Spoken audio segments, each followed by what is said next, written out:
Short walk from the warm-up through to the bright lights of this amazing arena here in Longines EQUITA Lyon, the 30th anniversary of one of the world's most famous shows. This arena absolutely packed to capacity once again.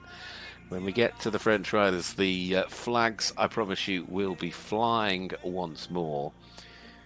But this, the Grand Prix winner from last night, Victor Bettendorf, with the second ride, Cancun-Trail-Zeddy.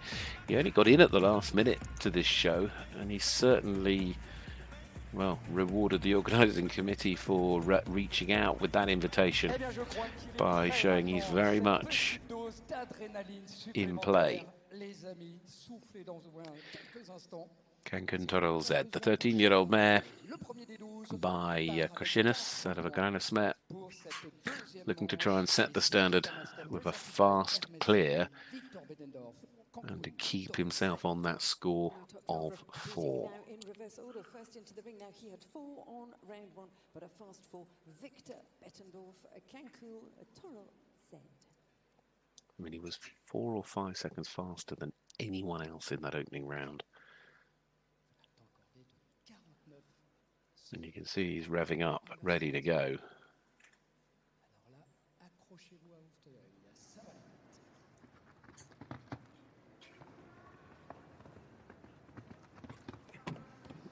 Got a little tap.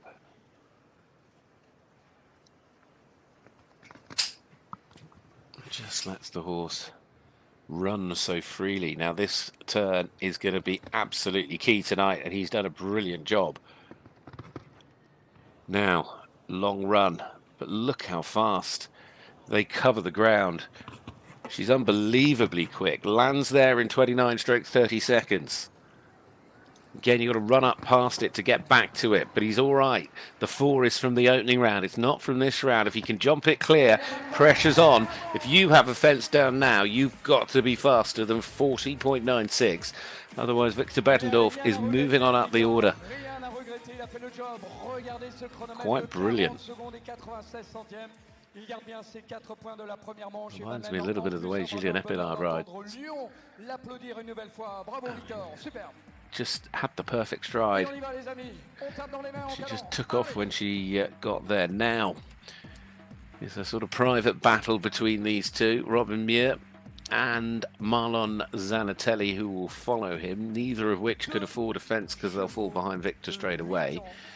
It's all about leaving them up and being quicker than each other, because then you put yourself ahead of Victor because you've only got the 1 penalty, and you're best off then to pick up where others falter. Again, though, this is a young horse. It's only an 8-year-old. Really impressive 8-year-old. This is called Crocodile Rock, the Cornet-Oblensky stallion. It's out of a Shutterfly mare.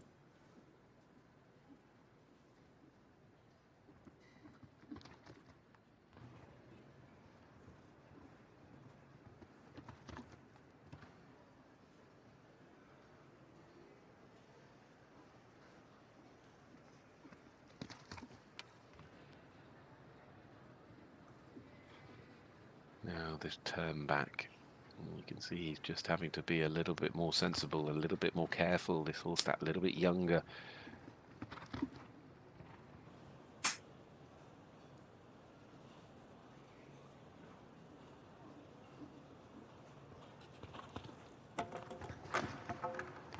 And as steady as he's been going, and I mean, to give you a reference point, he landed out the double some 10 seconds slower than Victor Bettendorf, and we can see why. As I said, because it is an 8-year-old, you understand it, but what he really didn't want was the fence to fall. And in fact, he's actually picked up another time penalty, because the time allowed, he's picked up 2 time penalties. Time allowed 50.51 his time, 49 seconds the time allowed. He's put himself in a rather awkward spot there on a score of 7. Nevertheless, I think he'll be quite happy with the way his 8-year-old jumped in the first round, so take nothing away. Way, we're dancing our way into the arena. We're going with the beat here with Zizento and Brazil's Marlon Zanatelli.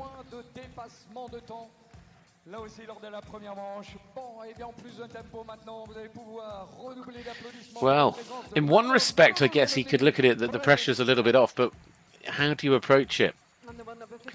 Whatever time he sets, as long as he's clear, it's not relevant because he'll stick with the one penalty, and then anyone that has a fence after him, because we move into the clears, is going to drop behind him.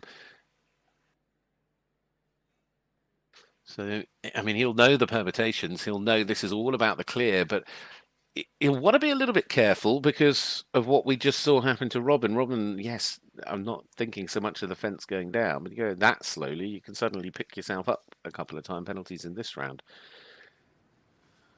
So let's see what happens.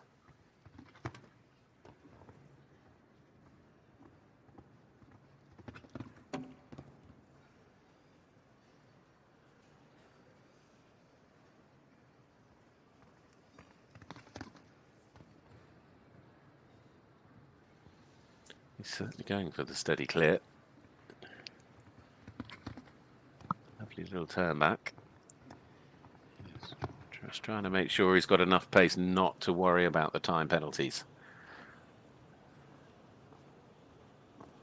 Although if he lands out of this double... Ooh, he's done what Robin did! He's a little bit faster in terms of time. I don't think he'll have an issue with the time allowed, but that is a bigger issue.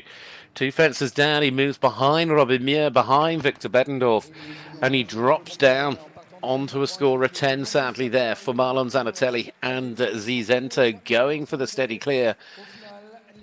And unfortunately, having 2 fences down, 49.24 the time. So, 3 have gone, 9 left to go, and they are the 9 clear rounds. 3 of them go for France, 2 for Great Britain, 1 apiece for Italy, Brazil, Switzerland, and the Netherlands. The flags are out for Alexa Ferrer. The first of the 3 for France. The other 2 will come at the end, with Kevin and Julien setting the quickest times of those clears.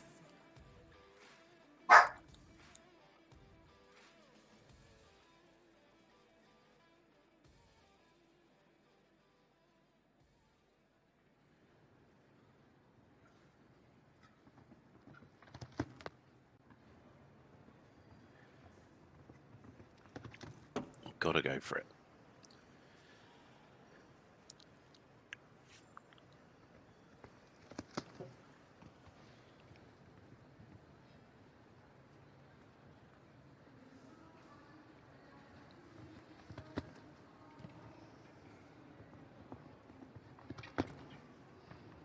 All right, this long run round to the upright, the in to the double. She's nowhere near as fast as Victor Bettendorf, but ooh, she's not going to be clear. And this will drop her behind Victor. He was home and done by now.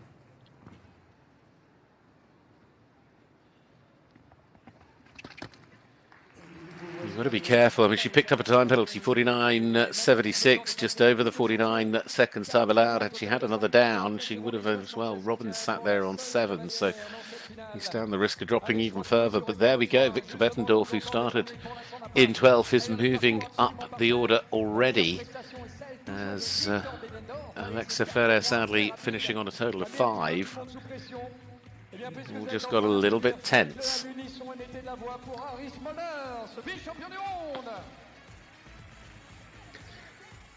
I mean, this is a second round tonight in the Masters that has star power in terms of the riders coming forward. The lineup from now through to the finish is Harrie Smolders, Scott Brash, Guerdat, Ben Maher, Yuri Mansur, Lorenzo de Luca, Kevin Staut, and Julian Gonin. Here we go with Harrie. Jarikus van der Kariven. He rode Monaco in the jump-off last night. Of course, that went the way of Victor Bettendorf.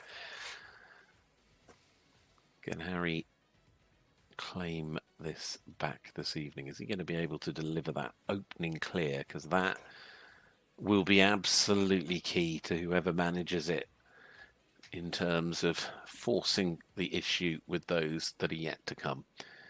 And in some respects, is Victor Bettendorf's time even beatable? Unless you get a clear, can you beat it on a 4? I don't know.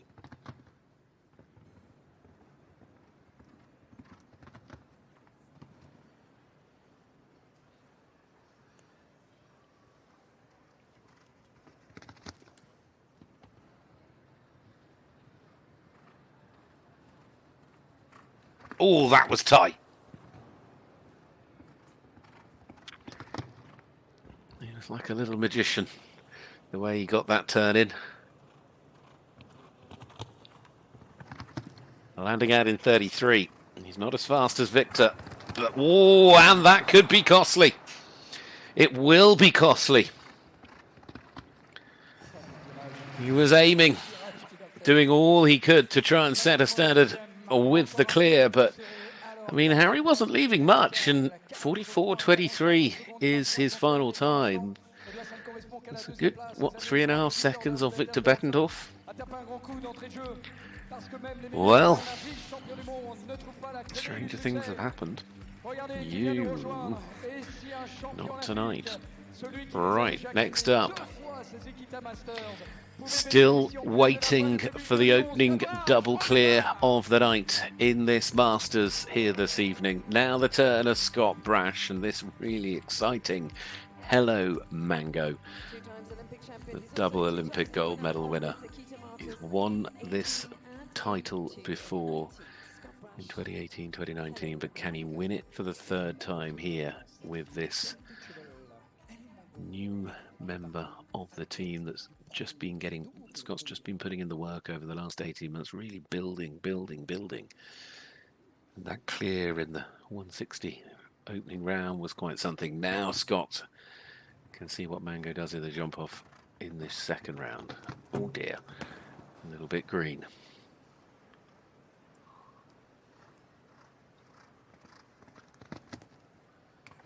He's never going to be able to race down Victor Bettendorf. I'd be surprised if he was quicker than Harrie. It's not Scott's way.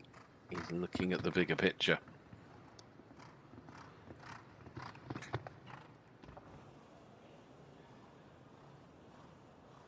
There's the split underneath. The split comes here.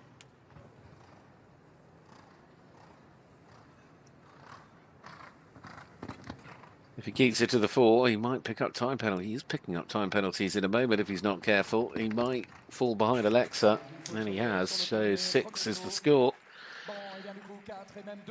Got Brash into 4th, and Victor Bettendorf, who started this second round in 12th place, has now risen 6 places. And he is still leading. I mean, surely we will get that double clear that will ultimately make the difference. But it just hasn't quite worked that way. In fact, the only rider to go clear in this second round is Victor. Not only was he clear, he was quick. Right, on to the world number 2, the European champion. A man that has won so many times and won so many titles. What can Stig Guerdat do here? Albefrins Ishanisit, the 10-year-old Babamaka de Muse. Can he deliver that opening clear in tonight's Masters?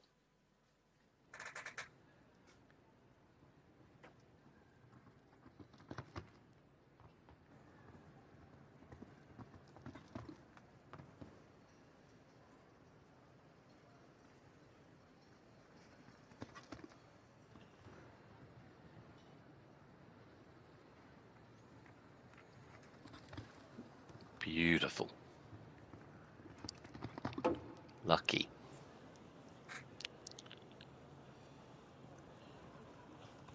Confident. Still clear. 30 seconds as he landed. He's on the sort of pace of Victor Bettendorf here. He might be just a fraction behind. He needs to go. He needs to push because 40.96 is the leading time once you've had a fence. 41.58. Stig Guerdat comes unstuck at the second from last. Wow, what an evening this is in the Masters tonight. We still have Victor Bettendorf. Could the impossible happen? I would have never have seen that. If it does, I don't think I've seen many times that riders have climbed up 7 places in a second round. I've never seen one go from 12th to 1st, and if that happens tonight, as far as I'm concerned, please tell me, write in and tell me if that has ever happened before.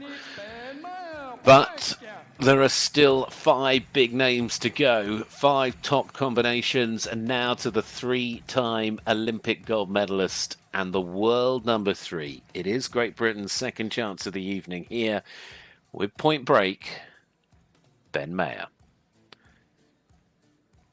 Looking for that first clear round. Victor Bettendorf's time is awfully difficult to beat, but a clear round trumps all.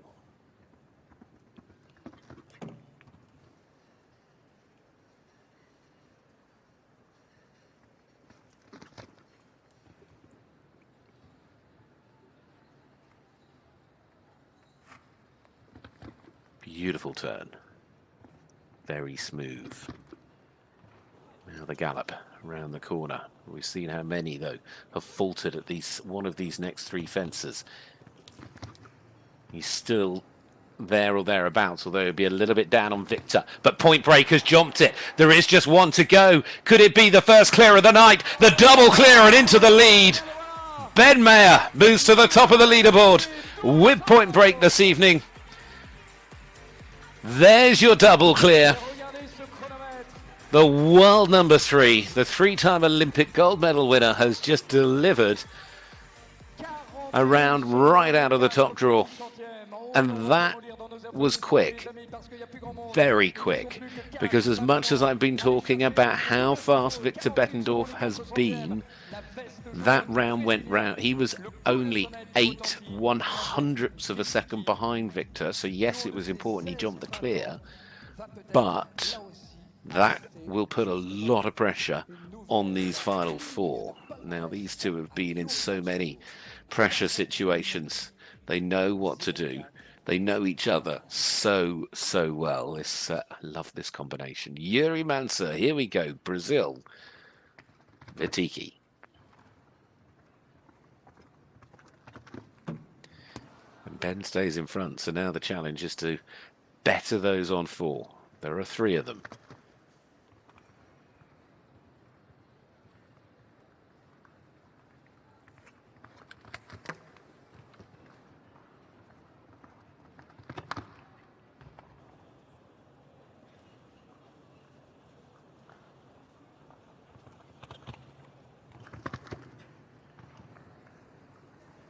More of a battle for 4th at the moment than it is for 2nd.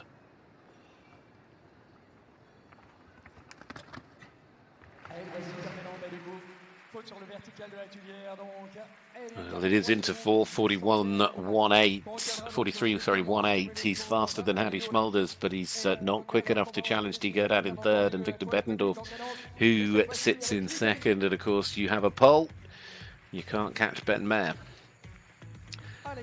Well, Ben has certainly given them a point to aim at. Can Lorenzo de Luca find his way there? I wouldn't want to bet against anything happening with these final 3. Here we go with Italy's chance of the night. It is the flying Italian, Lorenzo de Luca. And this is Don Vito.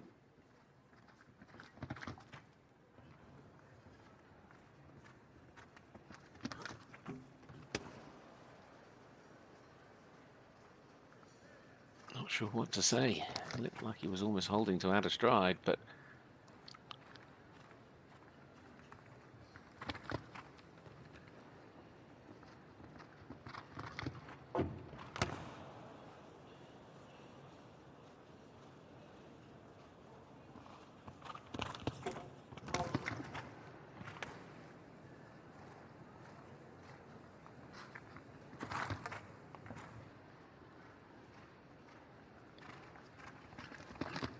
not his night at all. Not his night at all. Bad luck, Lorenzo. Drops to 10th. So from 3rd in round 1 to 10th currently, and potentially lower yet. But there are 2 more to go. Ben Maher then, 41.04, leads the way. Victor Bettendorf has climbed 9 places since the start of this round. And I'm still not sure I've ever seen someone climb 9 places when you take 12 through. I mean, he could yet climb 11 places, depending what happens with these next two. But either way, it's not Victor that's on the mind of Kevin Staut or Julian Gunnin to come. They are looking to beat Ben Maher and Point Break, who lead 41.04, the only clear of the night, the only double clear of the night. Now comes Kevin Staut, and this is Vida Loca Z, this beautiful mare. She's only 8. What is she able to give us this evening? He seems to have so much confidence in her, and she rewards that. Ooh, how did he get away with it? Surely it will have cost him a little bit of time.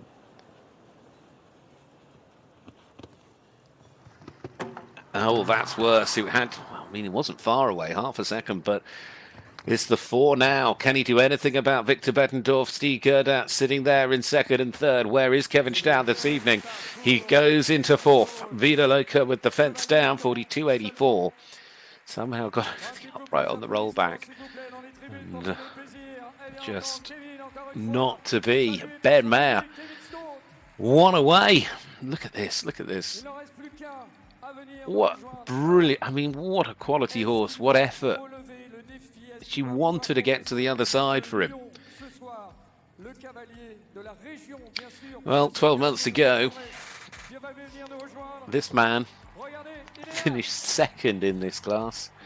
He's the last to go tonight.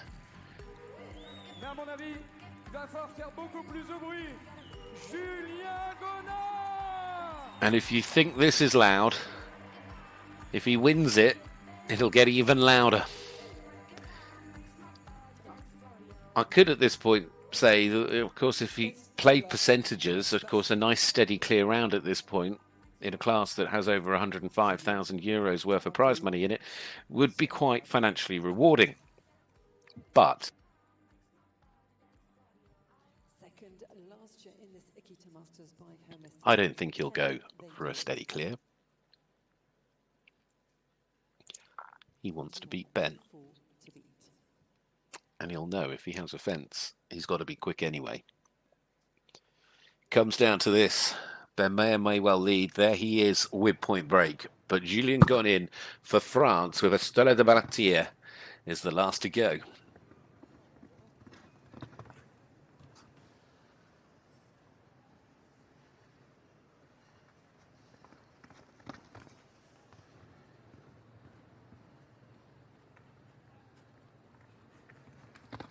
Ooh.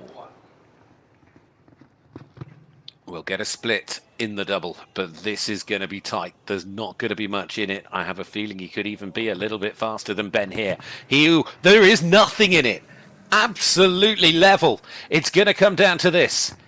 Oh, he's got away with that. Here we go, running to the last. Oh no, he had to take a pull. It all changes at the last. He's had the final fence down, and it's all gone away in the matter of a few seconds on the run to the last for Julien Gunnin as he finishes on 4. I mean, full marks to him for absolute commitment. He went for it, but what a night for this man.